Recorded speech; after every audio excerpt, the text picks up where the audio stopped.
मेरा पूरा नाम आसिम मोहम्मद उर्फ आसू राणा है। मैं भारतीय किसान यूनियन किसान उत्थान से राष्ट्रीय सचिव हूँ। सबसे पहली बात तो मैं पत्रकार महोदय आपसे एक बात बताना चाहता हूँ कि जब इस देश के जो युवराज हैं, इस देश के युवराज हैं, बहुत अच्छे परिवार से खानदान से ताल्लुक रखते हैं, जिनका नाम राहुल गांधी है, उनकी सदस्य समाप्त हो सकती है तो क्या इस रमेश बिथोड़ी की जो बदजबानी करता है, बद कलामी करता है, बदतमीजी से बात पर करता है, और ऐसा नहीं है कि ये अभी बोला है, ऐसा नहीं कि अभी इन्होंने हमारे सांसद के खिलाफ अभी कोई अभद्र टिप्पणी की या मुस्लिम समाज के खिलाफ अभद्र टिप्पणी की, ये पहले से सबके खिलाफ ऐसे ही बदतमीज करता है। इससे साबित होता है, जबान साबित करती है कि ये लोग संसद के लायक नहीं है। संसद एक मंदिर है, वहां जाकर के आप पूरे हिंदुस्तान के हर एक मुस्लिम हो, हिंदू हो, सिख हो, ईसाई हो, कोई भी हो, सबका मुद्दा उठाने का सबको हक है, अपनी बात रखने का हक है, पक्ष को भी विपक्ष को भी।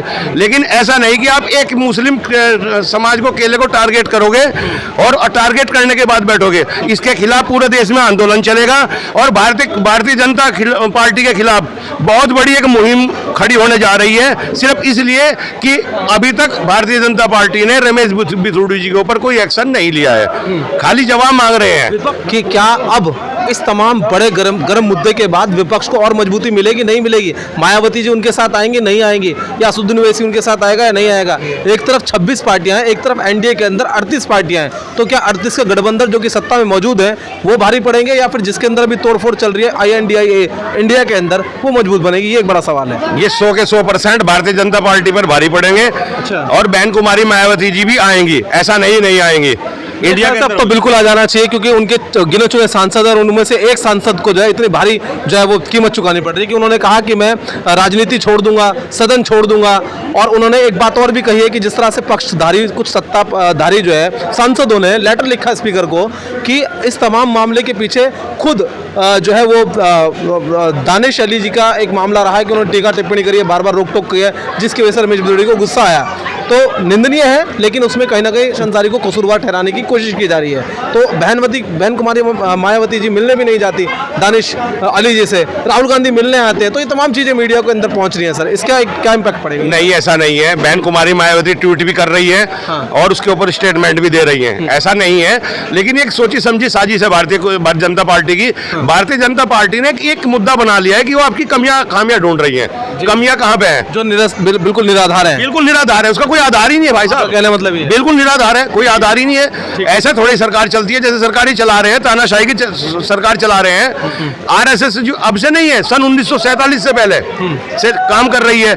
इन लोगों ने आज ये हालात कर दिए। कुंवर दानिश के बारे में जानते हो आप सभी को मालूम होना चाहिए। कुंवर दानिश महमूद अली जो गवर्नर थे, उनके सगे भतीजे हैं, वो नवाब परिवार, एक राजा परिवार के बच्चे हैं। उनका प्रेजेंटेशन भी बहुत अच्छा है सदन में, बड़ी लिखी फैमिली है, वैसा नहीं है कि वैसी है। एक राजपूत बिरादरी से बिलोंग करते हैं, बिल्कुल ठीक है। एक राजपूत को ललकारने का काम किया है। हम बात करेंगे क्योंकि आज एक बहुत बड़ा मुद्दा देश के अंदर चर्चा का विषय बना हुआ है। दानिश अली को लेकर जो अभद्र टिप्पणी की गई है रमेश बिथोड़ी भाजपा के सांसद द्वारा, उसको लेकर क्या विपक्ष के अंदर प्रतिक्रियाएं हैं, अलग अलग इलाकों के अंदर क्या प्रतिक्रियाएं, उन तमाम चीजों को आप तक पहुंचाने की हम कोशिश करें। तो शुरुआत चेयरमैन साहब से ही करेंगे। बहुत बहुत स्वागत है, अपना पूरा परिचय दें चेयरमैन साहब। मेरा नाम इस्लामुद्दीन है, मैं नगर पंचायत चरथाउल का चेयरमैन हूँ और मौजूदा चेयरमैन हूँ। हमारा जनपद मुजफ्फरनगर है और यूपी के रहने वाले हैं। हमारे जो मुल्क में जो सबसे बड़ी हमारी संविधान पीठ है, जहाँ से कानून बनता है लोकसभा के अंदर,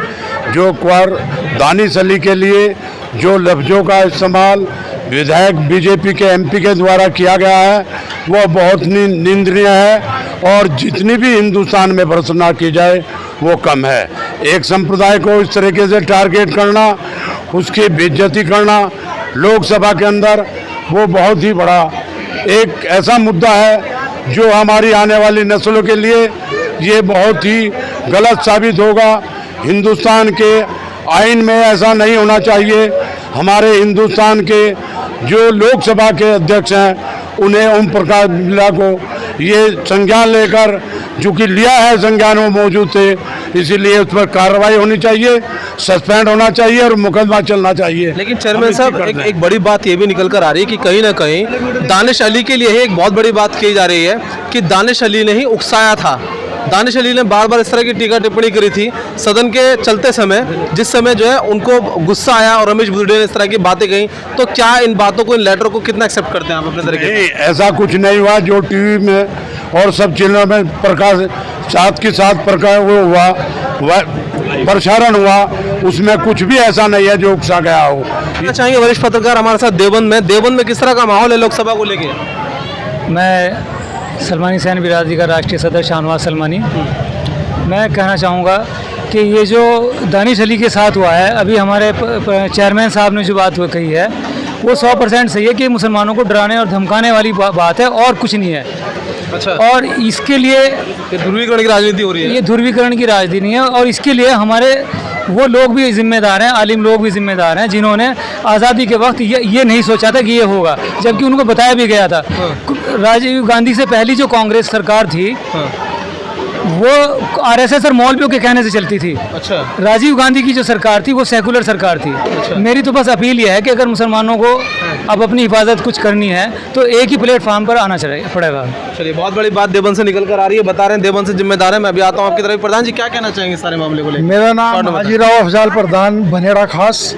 मैं इसकी बहुत भर्त्सना करता हूँ जो लोकसभा में इन्होंने किया है दानिश अली जी के साथ। इससे पूरे देश को जो है हमारे बदनामी मिली है, पूरी दुनिया में गई है ये खबर, और रमेश बुदड़ी जी के खिलाफ सख्त से सख्त कार्रवाई होनी चाहिए। अच्छा, ये 2024 में क्या विपक्ष मजबूत हो पाएगा इस सारे स्टेटमेंट के बाद? 2024 में विपक्ष मजबूत होगा, मुस्लिम समाज भी विपक्ष के साथ रहेगा और इसे हराने का काम करेगा। क्या कहेंगे डॉक्टर साहब? मैं डॉक्टर मोइनुद्दीन सलमानी, राष्ट्रीय सेक्रेटरी राष्ट्रीय सलमानी सैन बिरादरी देवबंद से हूँ। इस मामले में मैं जो भाजपा विधायक रमेश बुदड़ी जी हैं उनकी भर्त्सना करता हूँ और उम्मीद करता हूँ कि उनके खिलाफ कानूनी कार्रवाई की जाएगी। सांसद है रमेश बुदड़ी जी, और ये थोड़ा सा ये अफसोस है कि वहाँ पर हमारा एक बड़ा मंदिर, पूरे भारत का मंदिर समझते हुए और मानते हुए, संविधान का सम्मान करते हुए ऐसे शब्द कहने का अधिकार नहीं है एक लोग। लेकिन आप तो निंदा कर रहे हैं, लेकिन कहाँ हैं बहन जी? वो क्यों नहीं पहुंची? उन्हीं के सांसद को इतने बुरी तरह कहा जाता है। एक कमजोर सा ट्वीट कर देना, कहीं ना कहीं विपक्ष को मौका मिल रहा है कि वो भाजपा की समर्थन कर रही हैं अपने ही सांसद के खिलाफ सुनने के बावजूद भी। एक बड़ा सवाल उठ रहा है। बहन जी अपने संगठन से मशवरा कर रही है और उसके बाद ही कोई डिसीजन लेंगे कि वो हमारी राष्ट्रीय नेता जो हैं वो ऐसे नहीं करती कि तड़फड़ कर दे, बड़ी सोच बोझ के, क्योंकि वो भारत को अपना, जहाँ तक भी हमारा तिरंगा फैलता है वो हमारा व्यक्ति होता है, वो किसी धर्म जाति को मानता हो परंतु हम उसको अपना भाई मानते हैं। हमारे अंदर भेदभाव, जातिवाद, बिरादरीवाद कुछ नहीं, हम भारतवासी हैं सब। बहुजन समाज पार्टी का जो मिशन है वो भाईचारा बनाने का है और भाईचारा ही कायम रखेंगे। इसी तरीके से भाईचारा कायम रखते हुए 24 की तैयारी में हम लोग सभी लग गए हैं। मुझे उम्मीद है कि सभी लोगों का। बहन जी INDIA इंडिया में आएंगे या नहीं आएंगे? सर सीधा सवाल। ये तो हमारी राष्ट्रीय नेताजी की बात है, हम इसमें नहीं कुछ कह सकते। ना चलिए, दो बड़े चेहरे जिनका इंतजार है INDIA को, यानी कि इंडिया को विपक्ष गठबंधन को, एक तो हैदराबाद के भाईजान असदुद्दीन ओवैसी का और दूसरा उत्तर प्रदेश से बहन कुमारी मायावती का। एक बड़ी बेसब्री से इंतजार है INDIA को, यानी इंडिया गठबंधन को। अब देखने वाली बात यह होगी कि ये दोनों बड़े चेहरे 26 के बाद 28 पार्टियां ये गठबंधन के अंदर जमा होती हैं, या फिर इसके साथ साथ जो है कहीं ना कहीं ये तमाम चीज़ें जो है NDA पर, यानी कि जो एक अलायंस है भाजपा का जिसके अंदर 38 पार्टियों के साथ गठबंधन है, वो भारी पड़ती है, यानी सत्ताध्यक्ष भारी पड़ते हैं, या फिर एक ट्वीट जो रमेश बुदड़ी के द्वारा एक अभद्र टिप्पणी की गई है, वो अभद्र टिप्पणी ही तमाम चीज़ों पर, लोकसभा पर भारी पड़ सकते हैं। तमाम चीज़ों को देखने के लिए आप बने रहे एसबीएन 24/7 पर। मैं कैमरा पर्सन इस्माइल के साथ पत्रकार फुरकान सलमानी, सहारनपुर।